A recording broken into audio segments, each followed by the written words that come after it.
pagi saudara-saudari semua. Hari ini kita melihat kitab Yohanes pasal 12 yang disampaikan oleh Pastor Joas.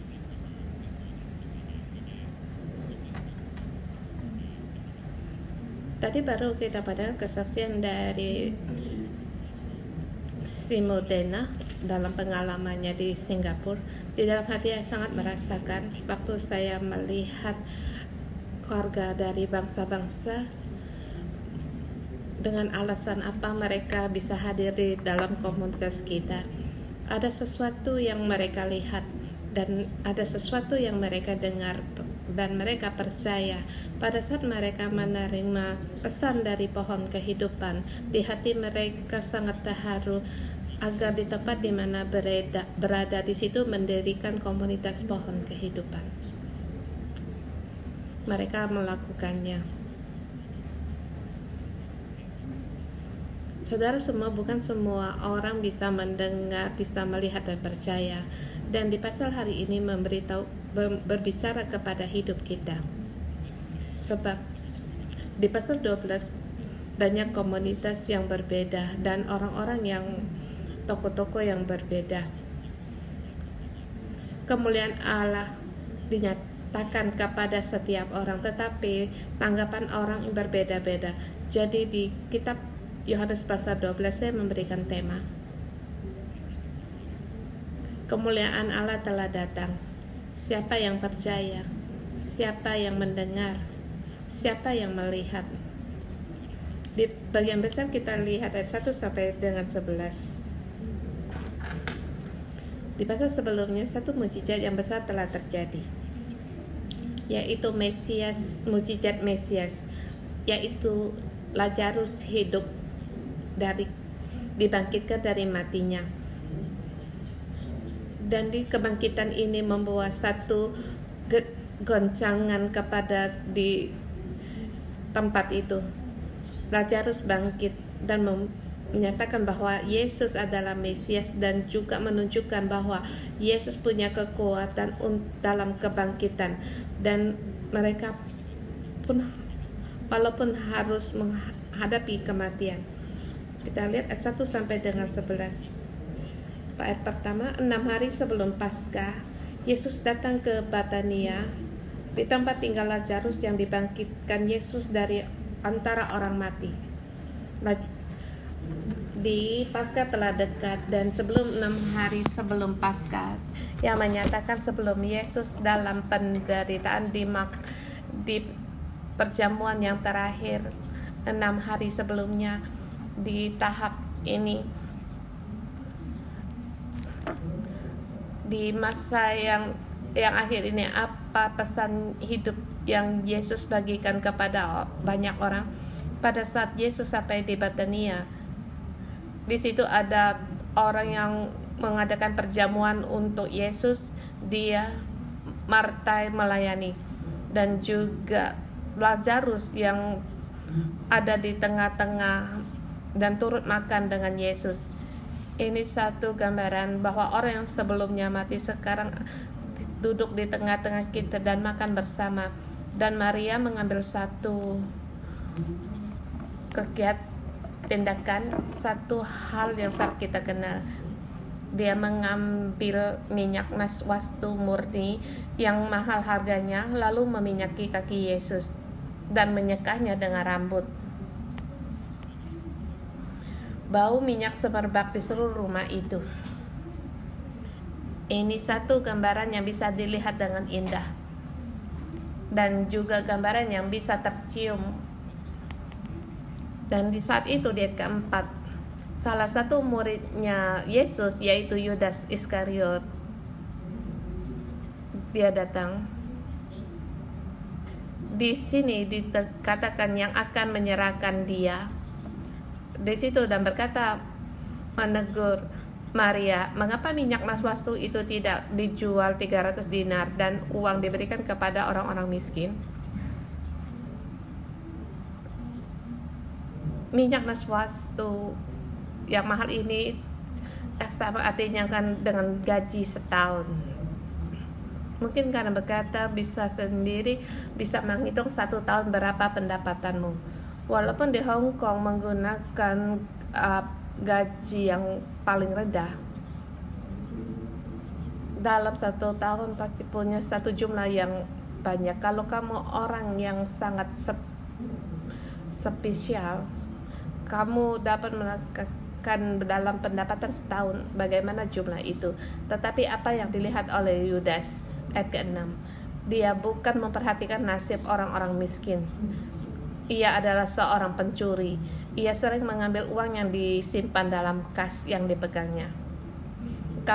Artinya kalau Maria mengambil keputusan untuk menjual minyak wastu itu, kemudian diberikan kepada muridnya dan berkata untuk diberikan kepada orang miskin, maka Yudas banyak kesempatan untuk mengambil uang itu.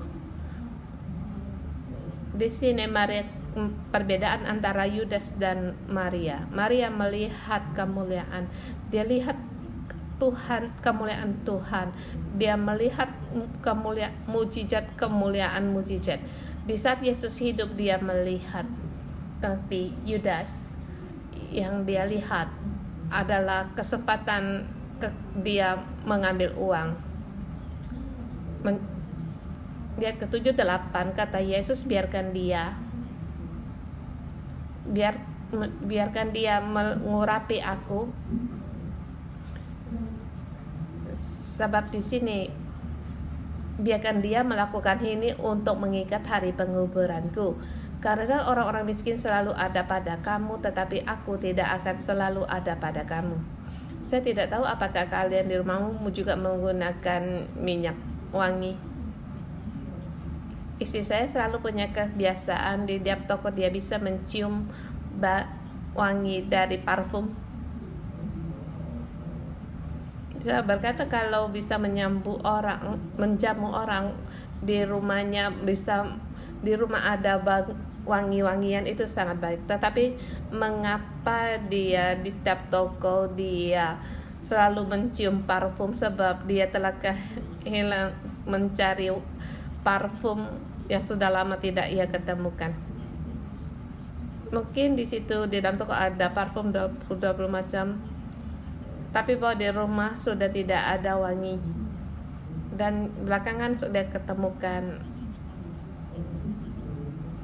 Rupanya dalam toilet ada wangi parfum, tidak ada, itu berbeda. Dan di sini saya menemukan sesuatu. Rupanya parfum yang wangi akan segera habis. Dia menikmati wanginya. Dari sini saya menghitung bahwa wangi-wangian ini harus dipakai uang untuk membeli. Pada saat saya membaca ayat hari ini, saya hendak merasakan Maria dengan Yudas.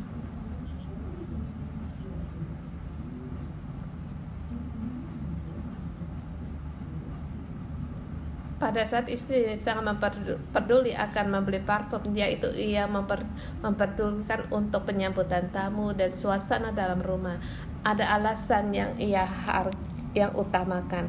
Tetapi orang-orang di sekitarnya, apa yang mereka lihat? Kalau aku tidak dapat melihat apa yang ia utamakan, sesungguhnya saya tinggalkan hanyalah jumlah-jumlah. Jadi saudara semua, pada saat kita membaca, kita masuk toko dalam Maria, kita sangat merindukan bagaimana Tuhan dimuliakan. Kebanyakan kita lebih mengarah kepada Yudas. Yudas tidak dapat melihat kemuliaan.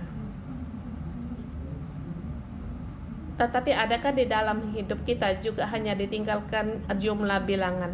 Dalam kita mengikuti Tuhan, rupanya kita tidak selalu melihat kemuliaan Allah.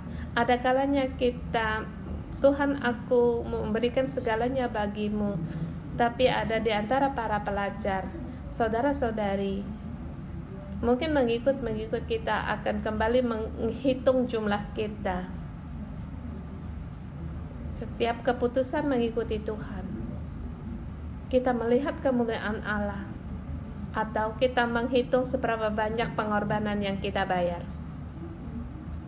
Saudara semua, Maria di waktu masa hidupnya, dia melihat Ini gambaran yang sangat menyentuh hati. Janganlah perasaan ini menjadi hambar. Perlahan-perlahan kita akan menggunakan pelaran kita. Mungkin kamu baru datang ke 611, kamu bisa melihat kemuliaan Allah. Tetapi waktu berjalan, mungkin ini sudah menjadi kebiasaan, atau kamu begitu 10-20 tahun. Kita akan bertanya, apakah itu pohon kehidupan? Di dalam kita banyak sekali pertanyaan. Atau bagi kita orang-orang yang melayani Tuhan, kamu berjalan dalam jalan pohon kehidupan, kamu harus membayar harga. Waktu kita berkata tentang being, bagi staf gereja yang mengatakan kita harus melepaskan doing, pelayanan kita menjadi lambat. Kita harus membayar harga. Keuntungan kita berkurang, juga menghasilkan yang sedikit. Kita mengikuti bertahun-tahun, kita tidak dapat melihat kemuliaan pohon kehidupan, tetapi terbalik. Seperti Dinasimo, dia datang dengan waktu yang pendek. Dia melihat hal ini yang sangat berharga. Dia harus membayar harga. Kebanyakan yang saudara-saudari yang datang dari luar negeri, dia datang di sini juga harus membayar harga. Muridnya Yesus Yudas yang mengikuti Yesus, dia tidak dapat melihat. Tetapi yang jarang-jarang melihat Yesus Maria, dia dapat melihat. Di sini kemudian 9-11 sejumlah besar orang Yahudi tahu Yesus ada di situ. Mereka melihat mujizat Lazarus yang dibangkitkan dari antara mati. Mereka percaya pada Yesus. Lalu imam-imam kepala bermufakat untuk membunuh Lazarus. Rupanya dalam kemuliaan Allah dinyatakan orang ada yang tidak bisa melihat. Imam-imam kepala mereka tidak dapat melihat, dia tidak dapat melihat kemuliaan. Yang dia lihat bahwa kemuliaan bagi diri sendiri telah berkurang. Orang-orang yang berpihak kepadaku telah sedikit. Jadi dia hendak membunuh Lazarus agar mengambil kembali kemuliaan bagi dirinya. Yudas dan imam-imam kepala yang mereka lihat hanya diri sendiri, hanya Maria yang melihat Yesus, Tuhan Yesus yang mulia. Kita melihat bagian 12 ayat dengan 19. Murid-muridnya melihat kemuliaan Allah setelah Yesus bangkit dari matinya. Di ayat 12, keesokan harinya ketika di sini murid-muridnya tidak mengerti, tetapi pada saat Yesus dimuliakan, mereka baru mengerti hal itu, apa yang Yesus dikatakan. Hal itu, gambar ini dikatakan bahwa Yesus dengan duduk di atas seekor keledai masuk kota. Ini menggenapi nubuat Nabi Yesaya. Awalnya muridnya tidak mengerti, tetapi mereka baru mengerti apa yang dimaksud. Ayat 19. Maka orang Farisi berkata satu dengan yang lain. Banyak sekali orang-orang yang menyongsong Yesus.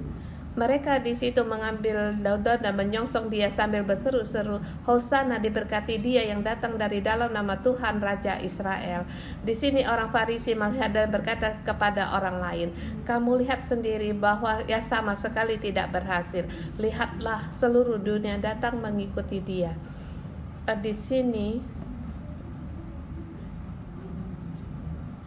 kamu melihat sendiri bahwa kamu sama sekali tidak berhasil atau tidak dapat menghasilkan apapun. Kamu melihat orang Farisi melihat kemuliaan Tuhan. Orang Farisi mereka yang yaitu mengajar hukum Taurat. Mereka sangat tahu apa yang disebut oleh Nabi Yesaya, tetapi mereka tidak dapat merasakan. Mengapa mereka tidak melihat Tuhan yang mulia itu adalah Mesias? Yang mereka lihat adalah keuntungan bagi diri sendiri. Yang mereka melihat keutamaan bagi diri sendiri dan bagian dari hukum Taurat, yaitu tradisi dan bingkai-bingkai dalam hidup. Di 400 tahun hari-hari di mana hari-hari Tuhan tidak berbicara, hidup mereka hanya yang ditinggali hanyalah penalaran. Kepercayaan orang Farisi hanyalah penalaran, dari pengajaran hukum Taurat yang diganti untuk mendapatkan keuntungan, sehingga mereka tidak dapat melihat kemuliaan. Saudara semua, juga ini harus memperingatkan diri kita sendiri. Setiap pagi hari kita datang di renungan pagi, kita sangat merindukan firman Tuhan. Tetapi saya mengalami setiap hari datang dari renungan pagi dan membaca firman Tuhan. Ada kalanya mengambil Alkitab, melihat terang itu kepuasan bagiku, dan dalam Alkitab saya mendapat penemuan yang baru, pengenalan saya terhadap Allah ada yang baru, di dalam saya merasa puas. Puas ini ada awalnya baik, tetapi waktu berjalan saya menemukan diri saya sendiri juga dipenuhi akan pengetahuan. Rupanya kepuasan saya untuk perkembangan pengetahuan saya menjadi kepuasan. Dalam kehadapan Allah saya tidak dapat merasakan, terhadap Roh Kudus saya tidak dapat merasakan. Waktu saya membagikan saya dengan serius, tetapi waktu doa pengajar saya pergi ke toilet. Ini karena yang saya kejar hanya pengetahuan, pengertian terhadap Allah, terhadap Roh Kudus. Saya tidak dapat merasakan, dan orang Farisi mereka tidak dapat melihat, dan kita harus berhati-hati. Bagian ketiga 20 sampai dengan 43.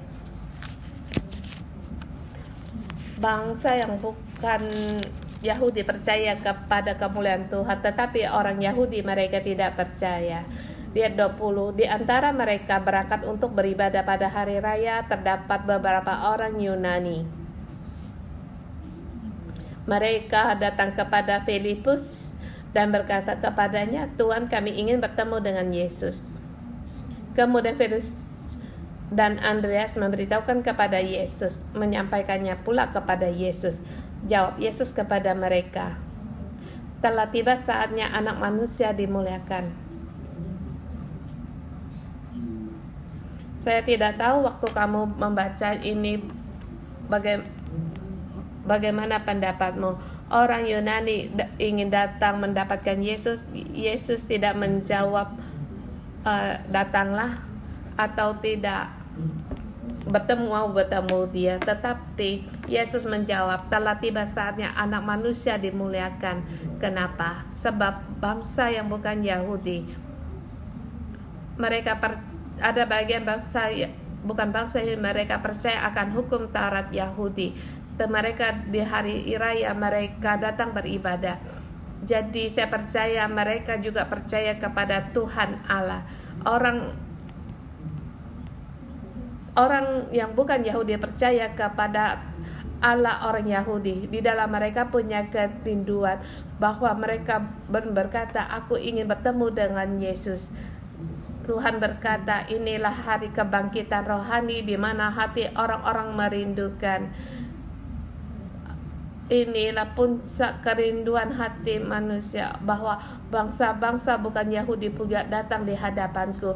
Mereka bukan orang Yahudi, mereka komunitas yang bukan bertumbuh dewasa bersamaku, tetapi mereka orang-orang luar. Mereka mendengar, mereka melihat, mereka membayar harga datang di hadapanku untuk melihat kemuliaanku. Oleh karena kerinduan manusia, Yesus berkata, telah tiba saatnya Anak Manusia dimuliakan. Ayat 24 dan 26. Yesus berkata bahwa keadaan situasi dia akan mati dan hidup kembali. Dia berkata, sesungguhnya jika biji gandum tidak jatuh ke dalam tanah dan mati, ia tetap satu biji saja. Tetapi jika ia mati, ia akan menghasilkan banyak buah. Dia tidak mencintai akan nyawanya sendiri, tetapi ia memilih untuk memberikan nyawanya. Dengan demikian ia akan memeliharanya untuk hidup yang kekal. Yesus berkata, Anak Manusia saatnya untuk dimuliakan itu merujuk pada hari kematiannya telah tiba. Di ayat 27, sekarang jiwaku terharu, apa yang harus kukatakan?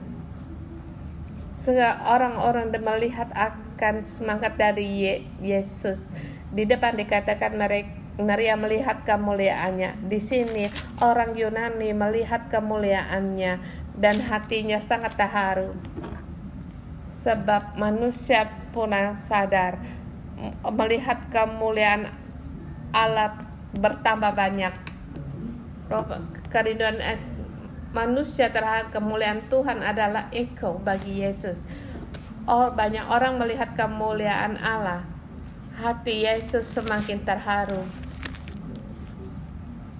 Dan dia berkata, Bapa, selamatkanlah aku pada hari ini atau tidak. Berkata, Pak, aku selamatkan aku. Tapi tidak sebab itu, untuk itulah aku datang saat ini. Bapa, muliakanlah namamu. Pada Yesus mati, ia memberikan nyawanya. Saatnya dia tahu untuk memberikan nyawanya. Bukan berkata, Bapa untuk menyerahkan hidupnya ditunda. Tetapi dikatakan saat ini, Bapa, muliakanlah namamu. Maka terdengarlah suara dari surga. Aku telah memuliakannya dan aku akan memuliakannya lagi. Allah sendiri yang memperdengarkan suaranya. Tapi apakah orang banyak dapat mendengar? Di ayat 29. Orang banyak yang berdiri di situ dan mendengar dan berkata, mereka mendengar, mereka hanya mendengar seperti bunyi guntur. Ada pula yang berkata, seorang malaikat telah berbicara dengan dia. Mereka tidak sungguh-sungguh mendengar suara dari Bapa. Hanya Tuhan Yesus yang mendengar. Ini saat kemuliaan yang terbesar. Seperti kita di minggu kemarin kita melihat drama dari Musa, panggilan 2. Ada kalanya kita mendengar suara Allah diperdengarkan, tapi yang mendengar itu hanya Musa, dan orang banyak bagi mereka hanya mendengar hanya bunyi guntur, bunyi yang membuat mereka takut. Tetapi hanya yang dalam hati orang yang percaya, orang yang dalam hatinya rindu untuk mengikuti, menghargai hadirat dengan Tuhan, dengan simpel mereka akan mendengar. Musa mendengar seperti Yesus mendengar suara Bapa. Orang banyak tidak dapat mendengar. Ayat 30. Jawab Yesus, suara itu telah terdengar bukan oleh karena aku, melainkan oleh karena kamu. Sekarang berlangsung penghakiman atas dunia ini. Sekarang juga penguasa bumi ini akan dilemparkan keluar. Apabila aku ditinggikan dari bumi, aku akan menarik semua orang datang kepadaku. Mengapa Yesus sangat di sini bergembira, bersemangat? Sebab dia tahu akan firman hidup telah datang. Bangsa-bangsa telah mencari kemegahan Yesus. Rakyatnya yang terbelenggu telah dibebaskan. Dia tahu waktu saatnya setelah dia mati, keselamatan akan datang, kehidupan kekal akan datang, bangsa-bangsa akan datang kepada Yesus. Tapi orang-orang banyak mereka tidak dapat berdiri, tidak dapat mendengar, dan mereka berkata, bukannya Mesias tetap hidup selama-lamanya, dan Mengapa mungkin engkau mengatakan anak manusia harus ditinggikan? Siapakah anak manusia itu? Kata Yesus, harus sedikit lagi ada terang di antara kamu. Selama terang itu ada padamu, percayalah kepadanya supaya kegelapan jangan menguasai kamu. Barang siapa berjalan dalam kegelapan, ia tidak tahu kemana ia berjalan. Percayalah kepada terang itu supaya terang itu ada padamu, supaya kamu menjadi anak-anak terang. Yesus memberi semangat bagi orang Yahudi, marilah untuk mengikuti aku. Aku di hadapanmu hidup seperti terang yang ada di hadapanmu. Hargailah kesempatan ini, berjalanlah dalam terang, kamu akan menjadi anak-anak terang. Yesus menyatakan terangnya di hadapan orang banyak. Bapa berbicara di hadapannya. Dikatakan aku dan Bapa adalah satu. Sesungguhnya Allah telah menyatakan di hadapan orang banyak, tetapi orang Yahudi tidak percaya. Maka sesudah berkata demikian, Yesus pergi sembunyi dari antara mereka. Ayat 37. Meskipun Yesus mengadakan banyak mujizat di hadapan mata mereka, namun mereka tidak percaya kepadanya. Mereka tetap tidak percaya bahwa Kristus adalah terang. Saudara semua, kita pun punya pergumulan yang demikian. Pada saat kita mendengar banyak kebenaran, seperti kita 20 tahun yang di saat gereja kita adalah gereja yang mengikuti Roh Kudus, ada orang yang percaya, tetapi ada orang juga akan menyingkir. Mereka tidak percaya. Mereka tetap berpegang pada tradisi dan bingkai-bingkai. Mereka tidak percaya kepada kemuliaan itu. Mereka akan ragu akan mujizat ini. Dan pada saat kita berkata bahwa kita akan berjalan dalam pohon kehidupan, kita merangkul pada memberikan hidup, orang akan menjadi ragu. Pada saat kita berkata kita jangan berjalan dalam jalan pengetahuan tentang yang baik dan jahat, seperti orang Yahudi mereka melihat. Yang saya maksud juga orang bangsa asing melihat, bangsa-bangsa juga melihat. Tetapi kita sendiri masih tetap bertanya, apa itu pohon kehidupan?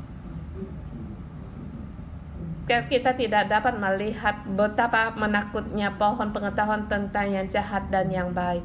Dan kita masing-masing berdiri bertanya, kita berdiri di antara pohon pengetahuan yang baik dan yang jahat itu selalu bertanya, suami saya. Mereka akan bertanya, menyerahkan diri atau takut sama istri, apa bedanya? Kalau istri saya bukan penolong, bagaimana dia bisa menolong saya? Ada saudara kita demikian, mereka keluar dari sebagai jemaat kita. Bahkan ada ketua sel memberi semangat kepada anggotanya. Kalau kamu bukan hanya kamu di gereja menjadi pohon kehidupan, kamu juga jadilah pohon kehidupan di tempat kerjamu. Pada saat kita memilih menjadi pohon kehidupan, akan berkata, kamu tidak tahu pekerjaanku, kamu tidak tahu pergumulanku, di dalam hidup kami tidak dapat digunakan. Saudara semua, inilah pengetahuan yang baik dan jahat yang menakutkan itu. Sesungguhnya mujizat kemuliaan terus dinyatakan di gerejanya. Bagi yang percaya dan bagi yang melihat kita berjalan dalam terang, maka terang itu akan sirna. Tetapi ragi orang Farisi ragu, tidak percaya, terus mempengaruhi kita. Apakah kita mau mendengar atau tidak mau mendengar? Di 44 sampai dengan 50. Ini adalah perkataan Yesus yang terakhir. Apa yang dikatakan Yesus? Dia berkata ia akan memberi dengan firman hidup agar orang percaya. Dia berkata, barang siapa percaya kepadaku, jika mereka tidak mau mendengar perkataanku, atau 47 atau 48, barang siapa menolak aku dan tidak menerima perkataanku. Perkataan ini adalah rema. Kalau orang tidak mau mendengar remaku atau menerima perkataanku membawa kuasa untuk disampaikan, tapi banyak orang mereka hanya melewati saja. Yang aku katakan itu, aku tahu bahwa perintah itu adalah hidup yang kekal. Jadi apa yang aku katakan, aku menyampaikan sebagaimana yang difirmankan oleh Bapa kepadaku. Bapa yang mengutus aku bukan untuk menghakimi dunia, tetapi untuk menyelamatkan dunia. Di sini kita mempunyai pilihan, apakah kita mendengar dan mengikuti, berpegang, atau kita menggunakan pengetahuan yang baik dan yang buruk untuk menolak. Saudara semua, yang harus saya dikatakan, kita punya pilihan. Kita punya pilihan untuk mengikuti atau tidak mau mengikuti firman yang hidup. Kita punya pilihan percaya atau tidak. Jalan keselamatan ini kamu dapat memilih apakah kamu mengikuti atau tidak. Dalam jalan pohon pengetahuan yang baik dan yang jahat atau jalan pohon kehidupan, kita memilih kehidupan, punya pilihan. Pada saat kita memilih, maka firman-Nya adalah yang kekal. Kita tahu perintahnya adalah hidup yang kekal. Kita tahu kita tidak perlu untuk memilih, sebab kita pasti memilih firman yang hidup, berjalan dalam jalan hidup yang kekal. Maka kita akan melihat kemuliaan Tuhan, sebab kemuliaan Allah telah dinyatakannya. Kita telah mendengar, kita teruslah untuk percaya, terus untuk berjalan. Kemuliaan Allah akan terus dinyatakan.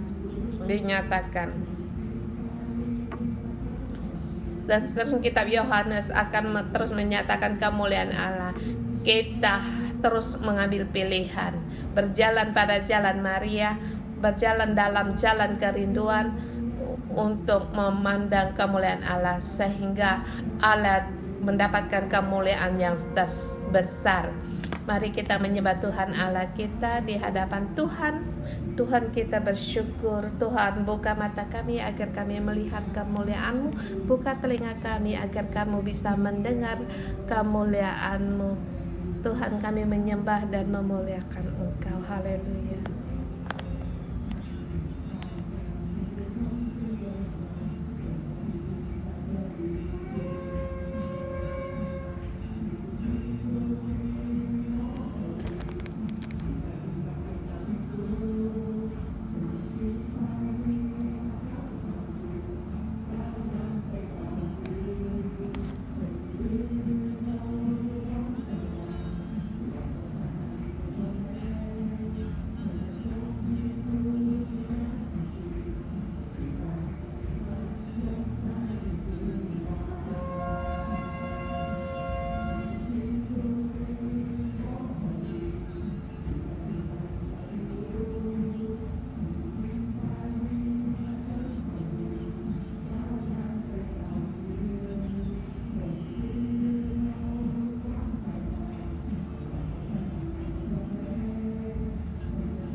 Tuhan, kami mau melihat terang-Mu. Mata kami mau melihat akan hadirat Tuhan. Mohon terang ada di arena ini, di dalam mengalir dalam hidup kami, berjalan di tengah-tengah kami, menerangi kami. Tuhan, kami menyambut Engkau.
Tuhan, Engkau adalah Raja mulia. Engkau menyelamatkan kami. Engkau adalah terang. Terang-Mu ada di tengah-tengah kami yang menghilang semua kegelapan. Tuhan, Engkau telah menyatakan kemuliaan di dalam hidup kami. Saudara semua, mari kita puji Tuhan. Dia Allah yang telah menyatakan mujizat segala kemuliaan-Nya.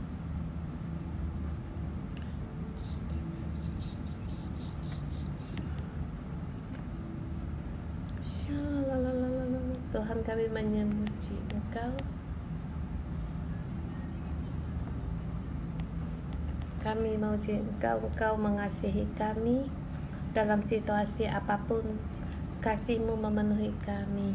Kemuliaan-Mu, mujizat-Mu ada di tengah-tengah kami. Kami memuji Engkau. Kami bersyukur kepada Engkau.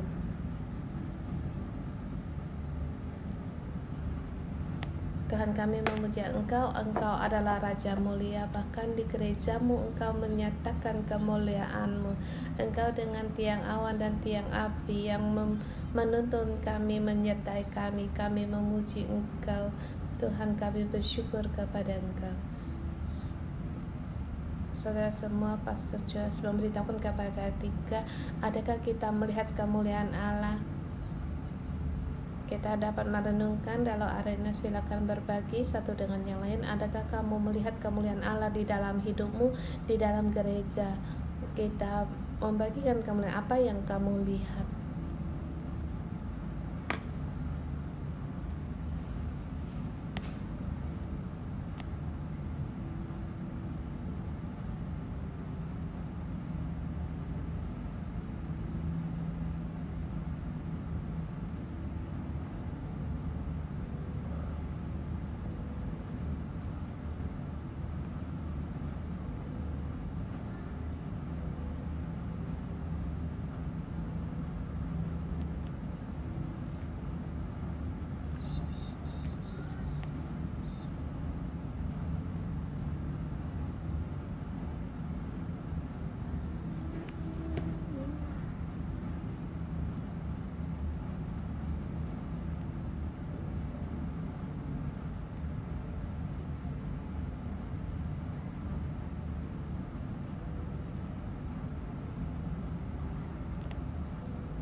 Tuhan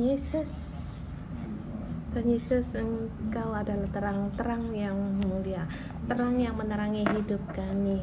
Kami berjalan dalam terang-Mu, segala kegelapan tidak lagi di dalam hidup kami. Tuhan, tolong kami. Tuhan, tunjukkanlah jalan kami, agar kami melihat pekerjaan-Mu ada di dalam hidup kami.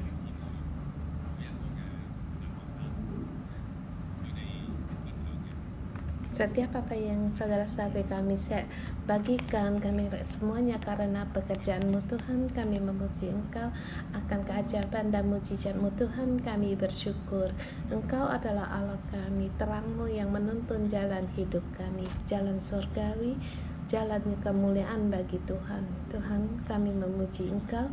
Tuhan, kiranya Engkau tolong kami agar hidup kami lebih dalam lagi di dalam Engkau, berjalan di dalam kebenaran. Mendengar doa kami dalam nama Tuhan Yesus. Amin.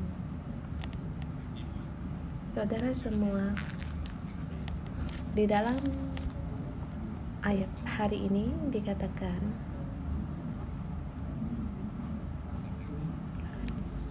Tuhan adalah terang. Maria melihat Yesus, dia adalah terang sejati. Dia melepaskan segalanya. Dan sini orang melihat Yesus adalah terang. Mereka bersedia mengikuti Yesus dan mengenal Yesus. Tetapi Yudas, dia yang dilihat hanyalah uang lebih penting daripada Yesus. Orang Farisi melihat hukum Taurat lebih penting daripada Yesus, menggunakan pendapat sendiri untuk mengambil keputusan. Saudara semua, apakah kita juga seperti Yudas atau orang Farisi, mengikuti Tuhan harus membayar harga? Apakah itu layak atau datang ke gereja, apakah itu berharga? Di sekolah kursus teologi, apakah itu berharga? Atau seperti masa lalu, mulai waktu melihat firman-firman Tuhan untuk pengetahuan, pengertian, apakah meninggikan firman Tuhan itu berharga? Hari ini kiranya Roh Kudus ada di tengah kita, memberikan kita melihat apa yang paling terpenting dan utama. Adakah kita renungkan di dalam hidup, adakah kamu bayangan seperti Yudas atau orang Farisi dalam jalan mengikuti Yesus? Kamu rasakan apa yang sangat berharga? Kasih dan percaya seluruhnya. Aku percaya mendengar sedikit berita gereja melakukan kesalahan, rekan gereja bekerja yang salah, kita menggunakan penalaan kita untuk menyelesaikan segala perkara. Saat ini, saudara semua, penalaan kita saat ini diserahkan kepada Roh Kudus. Roh Kuduslah sesungguhnya yang mengerti apa yang di dalam hati kita. Kiranya hidup kita tertuju pada Roh Kudus. Seperti dikatakan, barang siapa mencintai nyawanya, ia akan kehilangan nyawanya. Tetapi barang siapa tidak mencintai nyawanya di dunia ini, ia akan memelihara untuk hidup yang kekal. Nyawa yang dimaksud di sini ya keegoan, hidup untuk diri sendiri. Yang mencintai nyawanya hanya untuk dirinya sendiri. Tujuan Tuhan menciptakan kita yaitu mengikuti Roh Kudus untuk menemukan betapa berharganya penciptaan Tuhan terhadapmu. Jalan Tuhan akan dinyatakan di dalam hidupmu. Kita berdoa di masa lalu, kita bersyukur akan bimbingan Tuhan. Kalau masih ada di dalam kita yang tidak bisa kita lepaskan, kita mohon Tuhan untuk kita lepaskan, kita serahkan penalaran kita kepada Roh Kudus, sebab Roh Kudus mengerti akan kita, agar segala pikiran hati kita menjadi lurus dan benar, tidak lagi membedakan yang jahat dan yang baik. Kita serahkan semuanya kepada Tuhan, seperti Yesus menyerahkan dirinya kepada Bapa Surgawi. Jadilah kehendak-Mu Tuhan di dalam hidupku. Roh Kudus, jadilah kehendak-Mu di dalam hidupku.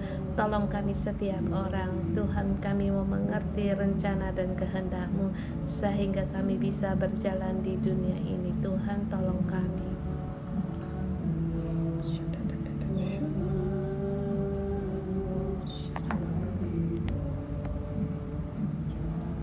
Tuhan, aku berterima kasih, dan saya juga ingin kalian mengikuti doaku. Tuhan Yesus, masa lalu aku orang yang selalu menggunakan penalaran, menggunakan pikiranku sendiri untuk memastikan mana yang benar dan tepat. Tapi hari ini Tuhan, penalaranku hari ini, pikiranku serahkan kepadamu.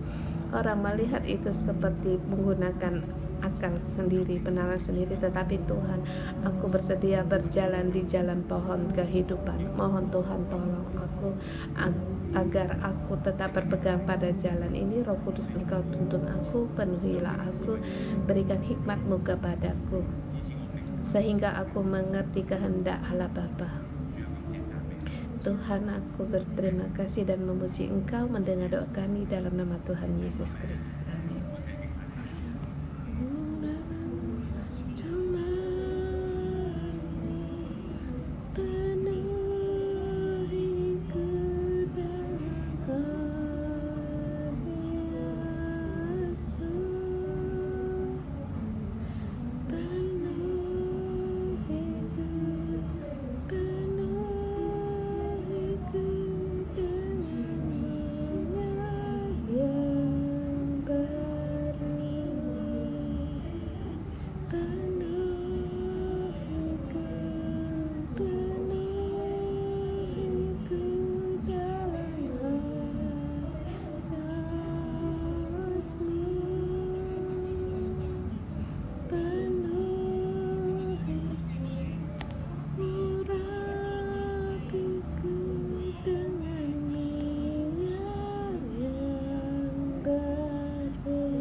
Tuhan, kami memuji Engkau dengan Roh Kudus-Mu, lebih lagi mengurapi kami setiap orang dan mengurapi komunitas yang Engkau panggil. Tuhan, kami datang di hadapan Engkau sebuah pohon kehidupan, gereja yang dipenuhi oleh Engkau dengan terang-Mu yang menuntun kami setiap jemaat yang di sini, yang menuntun Pastor Joshua dan Simo, rekan staf gereja, saudara-saudara kami, komunitas yang mengikuti Engkau. Roh Kudus, lebih banyak lagi Engkau hadir di tengah-tengah kami, sehingga kemuliaan-Mu lebih lagi dinyatakan. Dengan terang-Mu Tuhan, Engkau menerangi pohon kehidupan ini di dunia ini menjadi terang. Saudara semua, mari kita tetap memuliakan Tuhan, dan juga kita dengan bersyukur kita berdoa di hadapan Tuhan untuk memuliakan Tuhan. Kita melihat dengan terangnya, dengan hidupnya memanggil kita untuk mengikuti Dia. Mari kita memberikan syukur kita, puji kita di mana kita berada.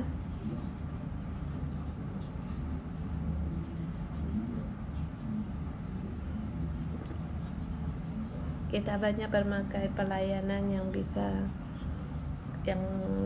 yang diberikan ke gereja. Kita bersyukur pada Tuhan, dan juga kita melihat saudara-saudara antara kita juga ada dari bangsa-bangsa, bahkan tim untuk penterjemah, dan juga di situ pada kebaktian, dan banyak juga yang para pelajar yang dalam kursus teologi. Tuhan, mereka satu persatu di sini mempersembahkan bagi-Mu Tuhan. Kami bersyukur mari kita bersyukur berbagai macam pemberian kita, penyembahan kita kepada Tuhan. Kita bersyukur kepada Tuhan.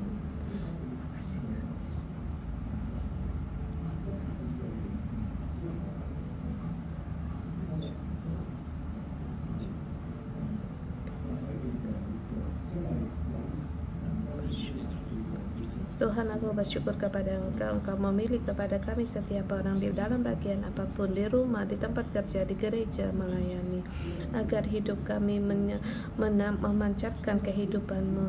Kiranya Tuhan, dan hidup kami sesuai dengan kehendak-Mu, agar hidup kami menyatakan kemuliaan-Mu. Tuhan, sertailah kami, berkatilah saudara-saudari kami, agar hidup kami semua di setiap saat dipenuhi dengan firman-Mu, dengan pengetahuan dari-Mu dan hikmat dari-Mu. Tuhan, tolong kami. Saudara-saudara berkata, kalau jika seorang mendengar perkataan, kita semua adalah mendengar suara Tuhan. Kita bersama Yesus. Seperti yang Yesus katakan, aku tahu bahwa perintah yang sebab aku berkata-kata bukan dariku sendiri, tetapi Bapa mengutus aku. Dia yang memerintahkan aku untuk mengatakan apa yang harus aku katakan dan aku sampaikan. Dan aku tahu bahwa perintahnya itu adalah hidup yang kekal. Jadi apa yang aku katakan, aku menyampaikannya bagaimana difirmankan oleh Bapa kepada Bapakku. Saudara, semua firman Tuhan diberikan kepada kita. Kita juga harus dengan berani menyampaikan. Dalam nama Tuhan Yesus, saya memberkati bahwa setiap kita merenungkan setelah firman Tuhan dan juga mengikuti tuntunan dari Roh Kudus, dan setiap kita berjalan, orang melihat bahwa Tuhan itu nyata dan Allah itu hidup, dan ada orang yang dipenuhi dengan firman di bumi, dipenuhi dengan rupa dan gambaran Tuhan. Dan dalam nama Tuhan Yesus, Roh Kudus selalu memenuhi agar kita setiap saat mengerti akan kehendak Allah dan memuliakan nama Tuhan, sehingga nama Tuhan dimuliakan di bumi ini. Tuhan, sertai kami, urapilah kami, dengan beri kami iman agar setiap kami hidup untuk Engkau dan hidup dalam hidup yang kekal, dan juga dalam hidup yang kekal mendapatkan upah dari Bapa. Dan setiap hari kami mengalami keajaiban dan mukjizat. Dalam nama Tuhan Yesus memberkati-Mu. Amin. Haleluya. Sampai di sini Tuhan Yesus memberkati.